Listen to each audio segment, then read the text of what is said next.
जो इलेक्ट्रॉन्स बह रहे हैं किसी तार के अंदर, जिसको हम करंट कहते हैं, छू के देखिए पता लग जाएगा एकदम कि भौतिक है कि नहीं है। कुछ लोग बड़ी गोलूपन की बात करते हैं, एनर्जी जो है, एनर्जी चेतन नहीं, एनर्जी चेतन नहीं है। भौतिक वस्तु क्या है? बहुत लोगों ने कोशिश की डिफाइन करने की, कोई फाइनली कर नहीं पाए, लेकिन एक दो बातें स्पष्ट हो गई। भौतिक वस्तु का पहला लक्षण यह है कि वो स्थान जरूर घेरती है, उसमें एक्सटेंशन होता है, यानी वो स्पेस लेती है, उसमें वॉल्यूम होता है। ये सबसे बेसिक कैरेक्टरिस्टिक है। जो भी चीज स्थान घेरती है वो भौतिक वस्तु है। सिंपल है। ये नहीं कि वो मोटी होगी पतली होगी उसे छू सकते हैं, नहीं। कई चीजें आप छू नहीं पाएंगे लेकिन वो स्थान घेरेंगे। कुछ भी मास एंड वॉल्यूम आप कह लीजिए, लेकिन बहुत सरल भाषा में बोलते हैं कि वो स्थान घेरती है। ठीक। दूसरा कि भौतिक वस्तु जैसी भी हो, उसको कभी ना कभी किसी ना किसी तरीके से, जो हमारी इंद्रियां हैं, इंद्रिय समझते हैं, आंख कान नाक जीभ त्वचा, ये जो है 5 सेंसेस हैं, सेंस ऑर्गन्स हैं। इन 5 सेंस ऑर्गन्स में से किसी ना किसी सेंस ऑर्गन से इन्हें परसीव किया जा सकता है, प्रत्यक्ष किया जा सकता है, ज्ञान प्राप्त किया जा सकता है। लेकिन इसका मतलब ये नहीं है कि नंगी आंखों से आप देख लेंगे। माइक्रोस्कोप बनाएंगे तो भी देखेंगे तो आंखों से ही। हो सकता है कि माइक्रोस्कोप बनाने के बाद देख पाए, हो सकता है कि टेलीस्कोप बनाने के बाद देख पाए, लेकिन टेलीस्कोप में अगर इतनी ताकत है तो खुद देख ले अपने आप। देख तो नहीं पाएगा ना। टेलीस्कोप तो आपके देखने की क्षमताएं बड़ी कर देगा, माइक्रोस्कोप बहुत छोटी चीजें देखने की क्षमता आपकी पैदा कर देगा। कुछ यंत्र आपकी सुनने की क्षमताएं बढ़ा देंगे, लेकिन सुनने की क्षमता तो आपकी इंद्रियों में ही है ना, कहीं और से तो आएगी नहीं।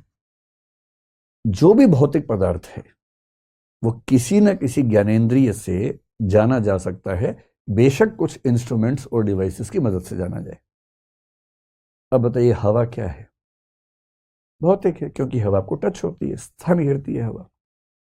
इलेक्ट्रोमैग्नेटिक वेव्स हमारे जैसे प्रकाश है, प्रकाश आप आंख से मतलब प्रकाश को फील कर सकते हैं।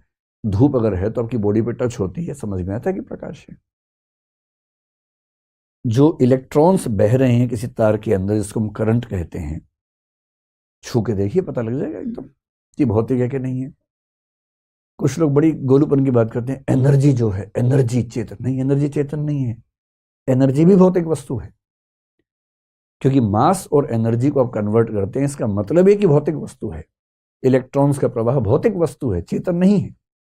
हाँ, किसने बहुत बढ़िया बात आपसे कही, आपके मन में एनर्जी आ गई, मोटिवेशन आ गया, वो एक अलग एनर्जी है। यहाँ उसकी बात नहीं हो रही। यहाँ फिजिकल चीजों से बनने वाली जो एनर्जी है, वो एनर्जी भी फिजिकल है, चाहे वो प्रवाह के रूप में हो, किसी भी रूप में हो। आपने आग, कोयले में आग लगा के उसकी हीट से, उसकी भाप से टरबाइन चला के बिजली बना ली, ये सब कुछ भौतिक है। बिजली भी भौतिक है, भाप भी भौतिक है, टरबाइन का चलना, गति भी भौतिक है।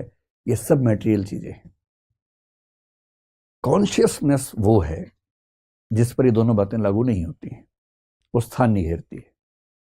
और ना आप इन 5 इंद्रियों से, छठी इंद्रिय जिसको मन कहते हैं वो अलग चीज है, इन 5 इंद्रियों से आप इन चीजों को परसीव नहीं कर सकते। तो जिस भी चीज को आप परसीव 5 इंद्रियों से ना कर सकें, और जो भी चीज स्थान न घेरती हो, मोटे तौर पर मान लीजिए कि वो कॉन्शियसनेस है या उससे निकलने वाली कोई चीज है, थॉट है। क्या आप बता सकते हैं कि आपका कौन सा विचार दूसरे विचार की तुलना में लंबा है, मोटा है, आगे खड़ा है, पीछे बैठा है? नहीं बता सकते। स्थान नहीं घेरता है।